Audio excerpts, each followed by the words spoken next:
जब भी हम हर्षद मेहता का नाम सुनते हैं तो पहली चीज़ हमारे दिमाग में आती है वो है स्कैम। तो चलिए देखते हैं कि हर्षद मेहता स्कैम आखिर क्या था और कैसे हर्षद ने इंडिया का आज तक का सबसे बड़ा स्टॉक मार्केट स्कैम किया। हर्षद ने अपनी बीकॉम की शिक्षा मुंबई के लाला लाजपत राय कॉलेज से पूरी की और अगले कुछ सालों तक अलग अलग कंपनीज में जॉब की। इसी दौरान हर्षद को स्टॉक मार्केट में रुचि आने लगी और फिर हर्षद ने अपनी जॉब छोड़कर बी अंबालाल ब्रोकर को ज्वाइन किया। बाद में वो स्टॉक ब्रोकर्स जेएल शाह और नंदलाल सेठ का स्टॉक ब्रोकर बना। 1984 में हर्षद ने अपने भाई के साथ मिलकर grow more research and asset management company की स्थापना की और बीएसई का ब्रोकर बनके अपना ब्रोकिंग का बिजनेस स्टार्ट किया। हर्षद मेहता ने अपने इस स्कैम में आरएफ यानी रेडी फॉरवर्ड डील का उपयोग किया था। बेसिकली गवर्नमेंट अपने कुछ प्रोजेक्ट्स के खर्चे उठाने के लिए यानी एक्सपेंसेस कवर करने के लिए सिक्योरिटीज़ इशू करती है जिन्हें गवर्नमेंट सिक्योरिटीज़ कहते हैं, जैसे कि गवर्नमेंट बॉन्ड्स, जिसके थ्रू गवर्नमेंट अपने एक्सपेंसेस कवर करने के लिए पैसा उठाती है और उन पैसों के बदले में गवर्नमेंट सारे इन्वेस्टर्स को कुछ इंटरेस्ट यानी ब्याज देती है और सारी बैंक्स को इन सिक्योरिटीज़ में कुछ सर्टेन अमाउंट इन्वेस्ट करना बंधनकारक था। जब किसी बैंक को पैसों की ज़रूरत पड़ती थी तब वो बैंक अपनी गवर्नमेंट सिक्योरिटीज़ दूसरे बैंक को बेच देती थी और उनसे शॉर्ट टर्म के लिए लोन लेती थी और कुछ दिनों बाद तय किए हुए इंटरेस्ट के साथ पैसा वापस करके अपनी गवर्नमेंट सिक्योरिटीज़ वापस ले लेती थी। सिंपल भाषा में बात करूँ तो बिल्कुल उसी तरह जैसे जब आपको पैसों की ज़रूरत होती है तब आप जोहरी के पास जाकर अपनी ज्वेलरी यानी सोने चांदी के गहने या जेवरात गिरवी रख के उसके बदले में पैसे उधार लेते हो और फिर कुछ दिनों बाद तय किए हुए इंटरेस्ट यानी ब्याज के साथ पैसे वापस करके जोहरी से अपनी ज्वेलरी यानी जेवरात वापस ले लेते हो। बिल्कुल इसी तरह रेडी फॉरवर्ड डील में एक बैंक दूसरे बैंक को गवर्नमेंट सिक्योरिटीज़ के बदले शॉर्ट टर्म लोन देती थी। इन शॉर्ट आरएफ डील यानी रेडी फॉरवर्ड डील बैंक्स के लिए एक शॉर्ट टर्म लोन इंस्ट्रूमेंट था जिसका उपयोग बैंक्स शॉर्ट टर्म लोन के लिए करती थी। रेडी फॉरवर्ड डील में ब्रोकर्स बैंक्स के बीच मीडिएटर यानी दलाल का काम करते थे, जिनका काम था जिन बैंक्स को सिक्योरिटीज़ बेचनी है उनके लिए बायर्स ढूंढना और जिन बैंक्स को सिक्योरिटीज़ खरीदनी है उनके लिए सेलर ढूंढना। हर्षद मेहता भी एक ब्रोकर था और वो भी बैंक्स के बीच मीडिएटर का काम करता था। आरएफ डील में कुछ लूपहोल्स थे जिनके थ्रू इलीगल यानी अवैध तरीक़ों से पैसा बनाया जा सकता था और उनके बारे में हर्षद को अच्छे से पता था और फिर हर्षद ने उन्हीं लूपहोल्स का उपयोग अपने ज़ाती फ़ायदे के लिए किया। वो कैसे? तो चलो देखते हैं। मान लीजिए 4 बैंक्स हैं ए, बी, सी और डी।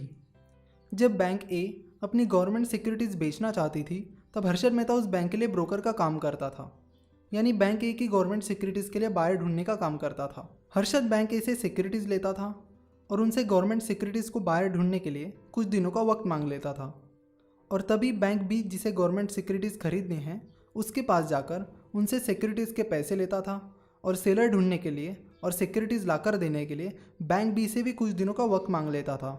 इस तरह हर्षद बैंक ए से ली हुई गवर्नमेंट सिक्योरिटीज़ और बैंक बी से ली हुई कैश दोनों भी कुछ दिनों के लिए अपने पास रख लेता था। रिजर्व बैंक ऑफ इंडिया यानी आरबीआई की गाइडलाइंस के अनुसार कोई भी बैंक सीधे ब्रोकर के नाम पर अपना चेक इशू नहीं कर सकती थी। गवर्नमेंट सिक्योरिटीज़ खरीदने वाली बैंक को अपना चेक सीधे गवर्नमेंट सिक्योरिटीज़ बेचने वाली बैंक के नाम इशू करना था, ना कि ब्रोकर के नाम। लेकिन इस केस में चेक सेलर बैंक को इशू करने के बजाय सीधा हर्षद मेहता जो कि ब्रोकर था उसके नाम इशू किया जाता था। बहुत सारे बैंक को पता ही नहीं होता था कि वो किस बैंक के साथ ट्रांजैक्शन कर रही है, क्योंकि बैंक सीधा हर्षद के साथ डील करती थी और इसीलिए हर्षद सिक्योरिटीज़ खरीदने वाली बैंक को अपने नाम पर चेक इशू करने के लिए कहता था। हर्षद सालों से बैंक्स के बीच ब्रोकर का काम बड़ी अच्छी तरह से कर रहा था और उन दिनों हर्षद का मार्केट में अच्छा नाम भी था। लेकिन हर्षद ने इसी भरोसे का गलत फ़ायदा उठाया। उसने बैंक से मिला हुआ पैसा स्टॉक मार्केट में शेयर्स की प्राइसेस बढ़ाने के लिए यानी स्टॉक मार्केट मैनिपुलेट करने के लिए किया। कुछ दिनों का वेट करने के बाद बैंक ए जब हर्षद से अपनी बेची हुई सिक्योरिटीज़ का पैसा मांगती थी तब हर्षद कोई और बैंक ढूंढ लेता था जिसे गवर्नमेंट सिक्योरिटीज़ खरीदनी है। मान लीजिए बैंक सी को भी सिक्योरिटीज़ खरीदनी है तो हर्षद बैंक सी के पास जाकर उनसे पैसे लेता था और उनसे सिक्योरिटीज़ लाकर देने के लिए कुछ दिनों का समय मांग लेता था और बैंक ए के पास जाकर उन्हें उनका पैसा दे देता था। और फिर बैंक बी और सी की डील्स पूरी करने के लिए हर्षद और बैंक्स के साथ इसी तरह की डील्स करता था और जब वो बैंक्स भी अपना पैसा या सिक्योरिटीज़ मांगती थी तो हर्षद और किसी बैंक्स के साथ डील करता था। इस तरह हर्षद बहुत सारी बैंक्स के लिए ब्रोकर का काम करता था और इसी तरह की डील्स करता था कि हमेशा उसके हाथ अच्छा खासा पैसा बचा रहे। इस तरह हर्षद ने आरएफ डील का उपयोग चेन सिस्टम की तरह किया, जिससे हमेशा हर्षद के हाथ अच्छा खासा पैसा रहता था। आपने देखा होगा हमारे आसपास से कुछ लोग भी कुछ इसी तरह का काम करते हैं। वे पहले किसी एक आदमी से पैसे उधार लेते हैं और कुछ टाइम बाद जब वो आदमी अपने पैसे मांगने लगता है तब ये लोग किसी दूसरे आदमी से पैसे उधार लेकर उस पहले आदमी को दे देते हैं। और जब कुछ दिनों बाद ये दूसरा आदमी भी पैसे मांगने लगता है तब ये लोग और कई लोगों से पैसे उधार लेते हैं और उस दूसरे आदमी को दे देते हैं, और ये चेन सिस्टम चलता रहता है। इसी तरह का चेन सिस्टम हर्षद मेहता ने अपने स्कैम में यूज़ किया, जिससे हमेशा हर्षद के हाथ अच्छा खासा पैसा रहता था, जिसे वो स्टॉक मार्केट में शेयर्स की प्राइसेस मैनिपुलेट करने के लिए यूज़ करता था।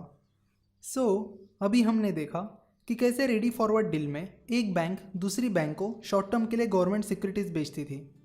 लेकिन जब कोई बैंक दूसरी बैंक को गवर्नमेंट सिक्योरिटीज़ बेचती थी तब वो बैंक गवर्नमेंट सिक्योरिटीज़ खरीदने वाली बैंक को एक्चुअल में गवर्नमेंट सिक्योरिटीज़ नहीं देती थी, बल्कि एक रिसिप्ट देती थी, जिसे बैंक रिसिप्ट यानी BR कहते थे। और उस बैंक रिसिप्ट से ये कंफर्म होता था कि गवर्नमेंट सिक्योरिटीज़ सेल हो गई है और गवर्नमेंट सिक्योरिटीज़ बेचने वाली बैंक को उसके पैसे मिल गए हैं।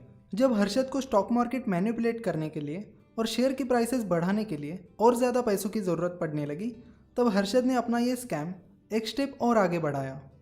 इस बार तो हर्षद ने सारी हदें पार करते हुए कुछ बैंक्स की मदद से फेक यानी नकली बैंक रिसिप्ट्स बनवाई और उन्हें इस्तेमाल करना शुरू किया। जिन बैंक्स को गवर्नमेंट सिक्योरिटीज़ खरीदनी होती थी उन बैंक्स को हर्षद फेक बैंक रिसिप्ट देता था, और बैंक्स ये समझकर हर्षद को पैसा देती थी कि बैंक रिसिप्ट ओरिजिनल है और उन्हें गवर्नमेंट सिक्योरिटीज़ मिल गई है, जबकि ऐसा नहीं था। और फिर हर्षद ने उन पैसों का उपयोग स्टॉक मार्केट को मैनिपुलेट करने के लिए किया। उन पैसों की मदद से हर्षद ने कई स्टॉक्स बहुत हाई लेवल पर पहुंचा दिए। हर्षद ने ACC का स्टॉक तो कुछ ही महीनों के अंदर 200 रुपये से सीधा 9000 तक पहुंचा दिया था। बैंक से मिला हुआ पैसा हर्षद हेवीली स्टॉक मार्केट में इन्वेस्ट करता गया, जिससे शेयर्स की प्राइसेस बढ़ने लगी और स्टॉक मार्केट में एक तेज़ी आ गई। तेज़ी का माहौल देखकर लोग भी स्टॉक मार्केट में पार्टिसिपेट करने लगे, जिससे तेज़ी का माहौल और बढ़ गया और शेयर्स की प्राइसेस लगातार बढ़ने लगी।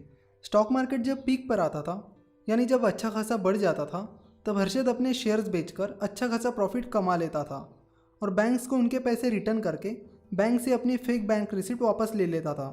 और ये सिलसिला लगातार चल रहा था। ये सिलसिला तब तक अच्छे से चला जब तक शेयर्स के भाव लगातार बढ़ रहे थे। लेकिन जब स्टॉक मार्केट में बियर रन आया यानी मंदी का दौर आया, तब शेयर्स के भाव लगातार गिरने लगे। तब हर्षद को अच्छा खासा नुकसान हुआ, जिससे वो बैंक्स को उनका पैसा रिटर्न नहीं कर पाया। तभी 23 अप्रैल 1992 को जर्नलिस्ट सुचेता दलाल ने टाइम्स ऑफ इंडिया के आर्टिकल में हर्षद के कारनामों का पर्दाफाश किया और हर्षद मेहता स्कैम एक्सपोज किया। और फिर बैंक्स को पता चला कि हर्षद ने दी हुई बैंक रिसिप्ट्स तो झूठी है, जिनकी कुछ वैल्यू ही नहीं है, और उसके बदले में हर्षद ने उनसे करोड़ों रुपए लिए थे। बैंकिंग सिस्टम को करीब 3 से 4 हज़ार करोड़ का नुकसान हुआ था, जो कि उस टाइम बहुत बड़ी कीमत थी। जब ये स्कैम एक्सपोज हुआ था तब स्टॉक मार्केट बुरी तरह से क्रैश हुआ था। बहुत सारे इन्वेस्टर्स को नुकसान हुआ था। विजय बैंक के चेयरमैन, जिन्होंने हर्षद के नाम चेक इशू किए थे, उन्होंने ये स्कैम एक्सपोज होते ही सुसाइड कर लिया था। और फिर बैंक्स हर्षद से अपना पैसा मांगने लगी। लेकिन बियर रन के कारण और मार्केट क्रैश होने के कारण हर्षद को बहुत सारा लॉस हुआ था, जिसकी वजह से हर्षद बैंक्स को पैसा रिटर्न नहीं कर पाया। ये स्कैम एक्सपोज होने से पहले किसी को भी हर्षद के इस स्कैम की और टेक्निक की भनक तक नहीं थी। CBI ने 9 नवंबर 1992 को हर्षद मेहता को अरेस्ट किया था। हर्षद मेहता पर 600 सिविल एक्शन सूट्स और 70 क्रिमिनल केसेस के चार्जेस थे। सिक्योरिटीज़ मार्केट रेगुलेटर सेबी ने हर्षद मेहता को हमेशा के लिए स्टॉक मार्केट में इन्वेस्ट करने से बैन कर दिया था। हर्षद मेहता को ठाणे जेल में रखा गया था। अचानक एक रात हर्षद को छाती में दर्द होने लगा, फिर उसे ठाणे सिविल हॉस्पिटल में एडमिट किया गया। 31 दिसंबर 2001 की रात सारी दुनिया नए साल का जश्न मना रही थी। वही हर्षद हॉस्पिटल में मौत से लड़ रहा था। आखिरकार रात 12:30 बजे के करीब हर्षद ने आखिरी सांस ली। जब हर्षद की मृत्यु हुई तब भी 27 केसेस उसके खिलाफ पेंडिंग थी। हर्षद की लाइफस्टाइल एक बॉलीवुड स्टार की तरह थी। कई मैगजीन्स तो उसे स्टॉक मार्केट का अमिताभ बच्चन कहती थी। हर्षद के पास मुंबई में एक सी फेसिंग बंगला था, जिसमें एक मिनी गोल्फ कोर्स और स्विमिंग पूल भी था। हर्षद के पास लेक्सस और स्टारलेट जैसी लग्जरी कार्स थी, जो उन दिनों अमीरों के लिए भी इजीली अफोर्डेबल नहीं थी। 26 करोड़ का एडवांस इनकम टैक्स भर के हर्षद मेहता उस टाइम इंडिया का one of the biggest individual tax payer था। हर्षद मेहता को लोग बिग बुल के नाम से भी जानते थे, क्योंकि ऐसा कहते हैं कि 1991 की बुल रन की शुरुआत उसी ने की थी। केतन पारेख हर्षद मेहता के फर्म में ट्रेनी के तौर पर ज्वाइन हुआ था। आगे चलकर उसने भी कुछ स्कैम्स किए। नेक्स्ट लेक्चर में हम केतन पारेख स्कैम के बारे में जान लेंगे। अगर आपके जहन में इस स्कैम के रिलेटेड या स्टॉक मार्केट रिलेटेड कोई भी सवाल है तो feel free to ask us. आप हमारे 09049641491 इस नंबर पर कॉल या व्हाट्सएप करके अपने सवाल पूछ सकते हो। स्टॉक मार्केट के बारे में सीखने के लिए आप हमारी वेबसाइट www.finnovations.com विजिट कर सकते हो। If you like this video then please share and subscribe.